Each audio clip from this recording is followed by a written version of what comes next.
Quando se trata de idolatria, quais são as pessoas que estão sujeitas a esse perigo? Só são as pessoas que ainda não conheceram a Jesus, as pessoas que estão distantes de Deus, ou todos nós estamos sujeitos a essa prática? Nessa lição de hoje nós iremos trabalhar a respeito das abominações do templo, e um dos principais assuntos que iremos tratar, o assunto principal, na verdade, desta nossa lição é a respeito da idolatria. E quando se trata de idolatria, vem as indagações, vem as perguntas sobre o fato de que nós que já somos cristãos, nós que já estamos em Cristo, que somos novas criaturas, não estamos sujeitos a essas práticas. E quais são essas práticas? Só existe uma prática de idolatria? Há muitas pessoas achando que, não generalizando, claro, mas há muitas pessoas que acreditam que a idolatria é somente a imagens de esculturas, né? Tirando ali a sua adoração para Deus, que é de Deus, e levando ali a adoração para a imagem de esculturas. Mas hoje nós iremos aprender nessa aula, iremos compreender que não é somente imagens de escultura que nos torna idólatra, né? Um povo idólatra. E nós vamos falar a respeito do profeta Ezequiel, a respeito da situação em que ele estava vivendo e as práticas, né, de idolatria ali vivida por aquele povo. E essa é a lição de número 3 da classe dos adultos, tendo como tema as abominações do templo. Porém, nessa lição nós compreendemos que ela é voltada exatamente para a questão da idolatria do povo. Nós vamos entender o passo a passo do que é idolatria, se nós estamos sujeitos ou não a nos tornar também idólatras no dia a dia, de que maneira nós nos tornamos, iremos aprender a respeito dessa lição na aula de hoje. Para quem ainda não me conhece, eu me chamo Marta Rocha e estou comentando a lição da classe dos adultos. E se você já tem interesse, se essa aula porventura está te ajudando, ajuda aí a gente também curtindo, se inscrevendo no nosso canal e assim crescer também, levar esse trabalho para demais pessoas, porque quando você curte, quando você comenta, quando você se inscreve, isso nos ajuda a recomendar para outras pessoas também. Então, deixa aí já a sua colaboração. A lição ela é voltada para o capítulo 8 do livro de Ezequiel. Já falei antes que essas lições desse trimestre, desse quarto trimestre de 2022, todas as 3 lições elas são voltadas para o livro de Ezequiel. São todas voltadas falando sobre o profeta Ezequiel, sobre as suas práticas, suas atitudes, né, o seu chamado como profeta. E as orientações traz para os nossos dias, para a nossa realidade.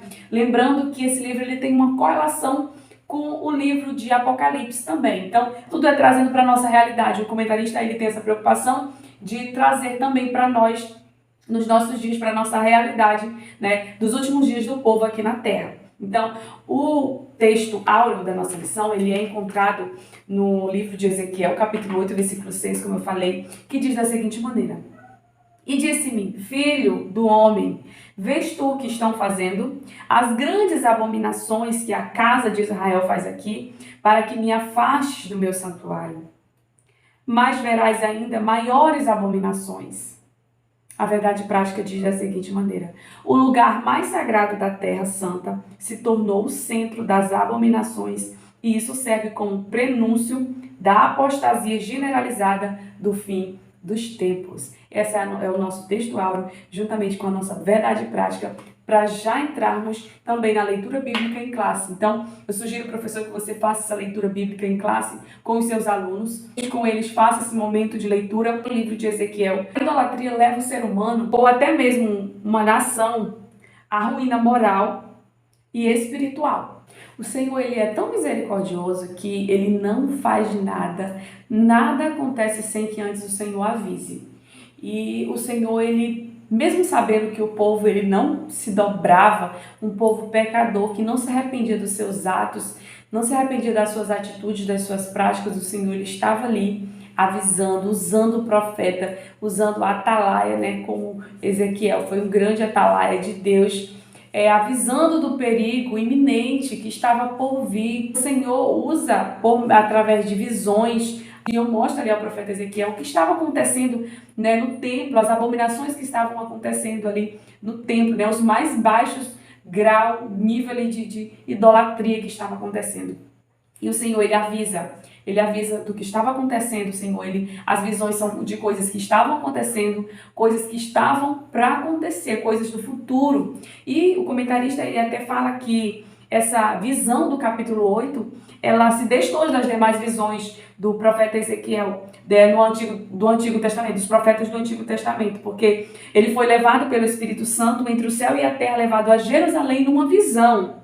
E as visões de Deus mostram fatos que estão acontecendo no ato de revelação e que ainda vão acontecer a curto, médio e longo prazo. Daniel teve visões de coisas futuras que iriam acontecer. O apóstolo João teve visões de coisas que são passadas, presente e futuro. O versículo diz assim, ó: escreve as coisas que tem visto, as que são e as que depois dessas hão de acontecer. Apocalipse capítulo 1, versículo 19. E a gente compreende ali o grau de grandiosidade de Deus quando ele se revela, quando ele mostra ali para os profetas as coisas que estão acontecendo, de que maneira o Senhor ele tenta alertar. Como entender as visões de Deus? Ezequiel foi transportado em espírito da Babilônia para o templo em Jerusalém. Mas há quem afirme que foi em corpo, que foi ali não somente em espírito, porque era uma visão em tempo real, era algo que estava acontecendo e a visão é como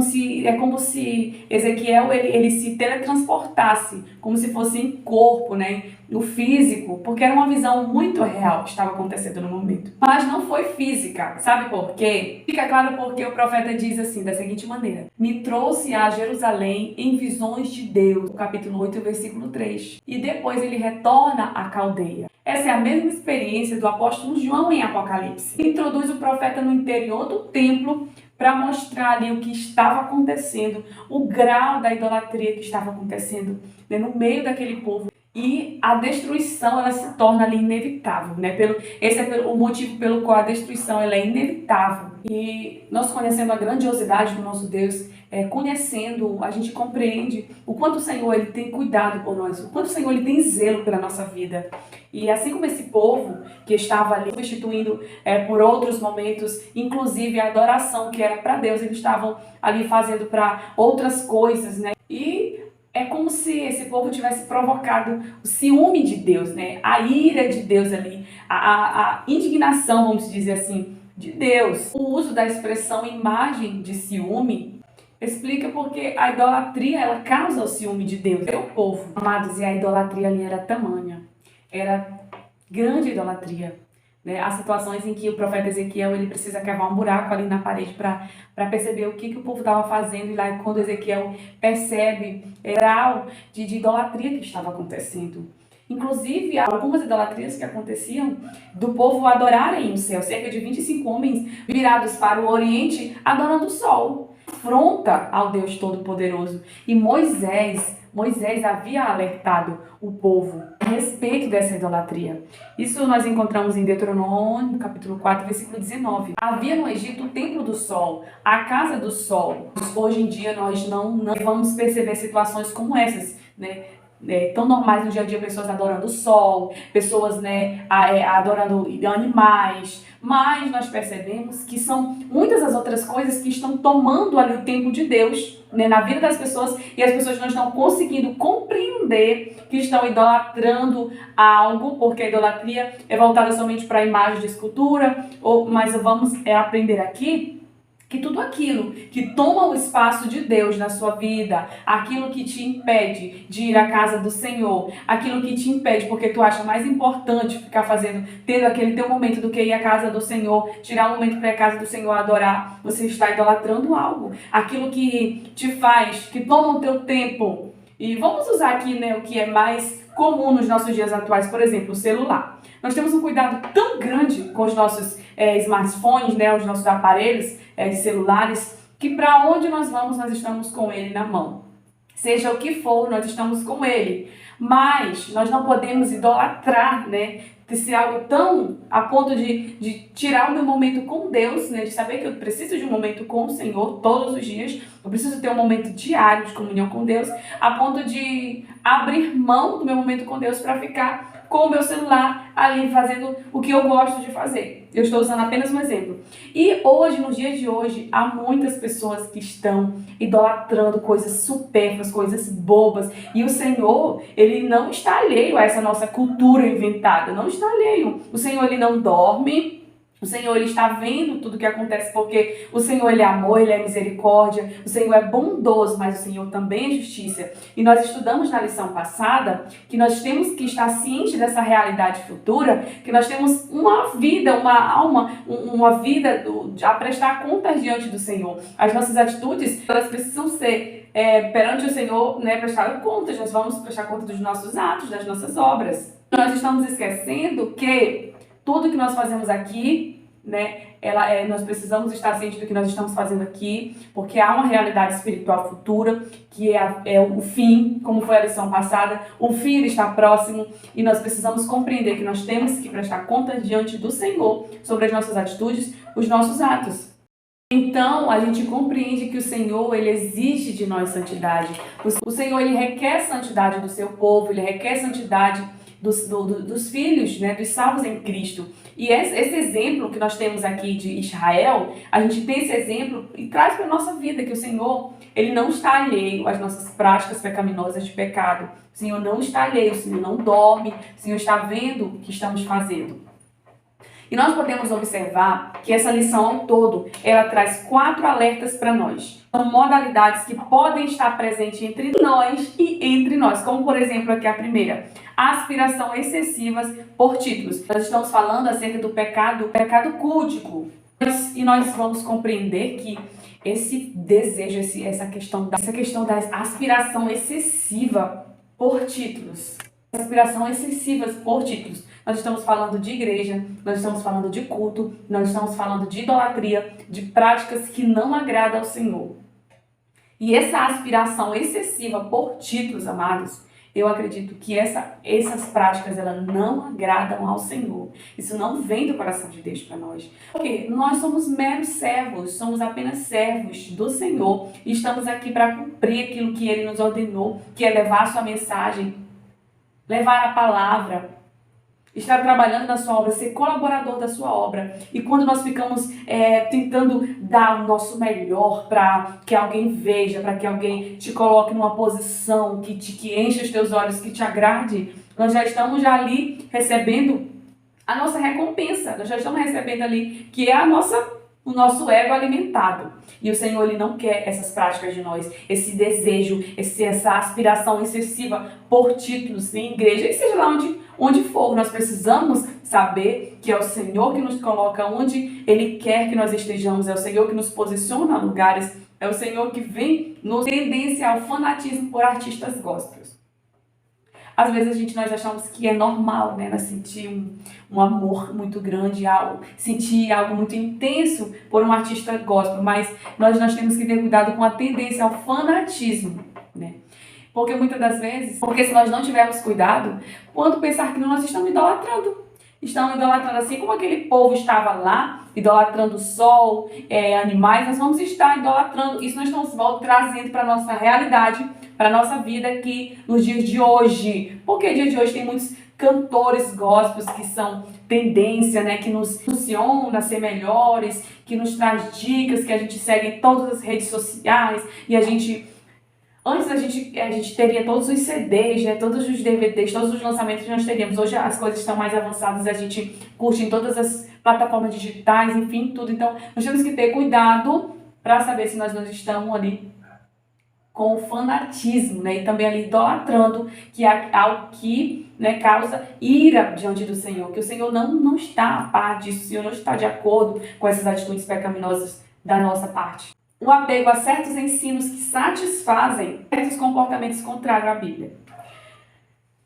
Esse é um ponto delicado, mas que é preciso ser falado com a sua classe. Você precisa reforçar bastante, professor, porque é algo muito sério, que infelizmente ele tem invadido, tem entrado dentro das igrejas, porque são práticas, pessoas que pegam ali aquele ensinamento que são contrários à Bíblia, mas que satisfazem ali a si, E às vezes não são nem ensinamentos que são contrários à Bíblia, mas são algumas partes da Bíblia que convém. Então eu pego aqui e me apego com aquilo e já rejeito até uma outra parte. Então nós temos que ter muito cuidado, amados, com esse tipo de apego a versículos, a partes específicas da Bíblia. Nós temos que conhecer a palavra do Senhor como um todo. Nós precisamos conhecer o caminho, a verdade e a vida, porque ninguém vai ao Pai se não for por Jesus. Nós precisamos conhecer o caminho. E o caminho que nos conduz é a palavra do Senhor, que é o caminho. Jesus disse que Ele é o caminho, Ele é a verdade, Ele é a vida. Então nós não podemos estar tirando da parte A ou a parte B para satisfazer a mim, para satisfazer o meu ego, para satisfazer ali os meus desejos carnais e me apegar com isso. Eu não posso estar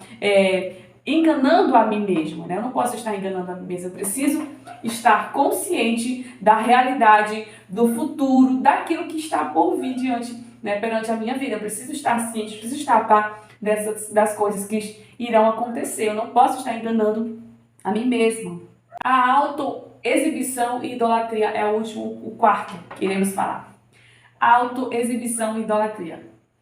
Amados, esse ponto é um ponto que a gente pode até pensar assim, mas isso não acontece, porque nós somos cristãos, nós somos pessoas diferentes, mas nós temos que entender que todos nós estamos sujeitos, amados, à idolatria. E nós temos que ter muito cuidado com essa autoexibição, né?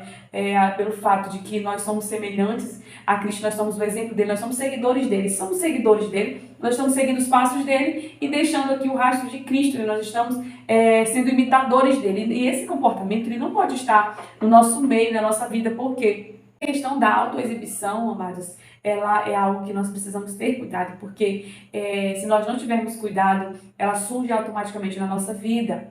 A autoexibição, às vezes, não é nem pela aparência física, né, exterior, mas às vezes é pelo talento que você tem na igreja, ou seja, lá onde for, você canta muito bem, então eu já começo a louvar ali, e não é nem para o Senhor não está nem recebendo, mas é para exibir ali o meu talento, para exibir como eu sei cantar. Eu canto melhor que os irmãos todos da minha congregação, ou se eu tenho uma palavra muito boa, eu sei levar aquela palavra mesmo que vem, né, que se extrai ali uma mensagem linda, então eu começo a me achar, como diz, né, o ditado, a me achar a melhor. Então nós temos que ter muito cuidado com essas práticas de idolatria, essas práticas de autoexibição, né? Seja onde for, o Senhor ele nos ensina a sermos humildes, né? Olha a grandeza de Jesus. E por onde foi que Jesus começou? Como foi que começou a história de Jesus? Qual foi o seu exemplo a trazer para nós, né? Jesus ele nasceu numa manjedoura. O Senhor ele foi trazendo exemplos, né, de humildade, exemplos de pessoas que não precisavam se colocar em um alto nível para mostrar que era. O Senhor ele simplesmente era. Jesus ele simplesmente era e é. Né? Eu estou falando era porque eu estou falando da sua trajetória aqui na Terra. Mas se nós não tivermos cuidado, a nossa carne, a nossa vida, nós enquanto seres humanos, nós somos sujeitos e somos capazes de deixar com que a autoexibição tome conta da nossa vida, a idolatria ela venha tomar conta da nossa vida, e nós precisamos ter cuidado. E essa lição de hoje ela vem abrir os nossos olhos, vem falar profundamente conosco a respeito dessas práticas. Nós temos que ter cuidado, que práticas de idolatria não são somente uma ou duas, são várias maneiras. De várias maneiras eu ali, né, chamo a atenção do Senhor, não de maneira boa, mas de maneira que vem ali a tristeza, a ira do Senhor, né? Na verdade vem ali a afronta, né, a Deus. Então vamos ter cuidado, igreja, vamos ter cuidado com os nossos atos, com as nossas atitudes. Nós aprendemos com essas 4 cenas, né, do pecado cultico, que um Deus santo, ele não tolera pecado, e Deus exige de nós fidelidade. Né? Exige do seu povo fidelidade. O que aconteceu com Israel nos ensina acerca dessa nossa responsabilidade na santidade e em adoração, com adoração e o estilo de vida também para os dias atuais pelos crentes em Jesus. O nosso estilo de vida, ele requer muito de nós, ele requer um comportamento adequado. Então, igreja, que Deus abençoe poderosamente a sua vida, que Deus venha alertar cada dia mais nós, enquanto igreja do Senhor, acerca desse cultismo, desse pecado ocultismo. Bom, então se você gostou, não deixe de curtir, curta, se inscreva e compartilhe. E Deus abençoe poderosamente a sua aula, que a sua aula seja uma bênção.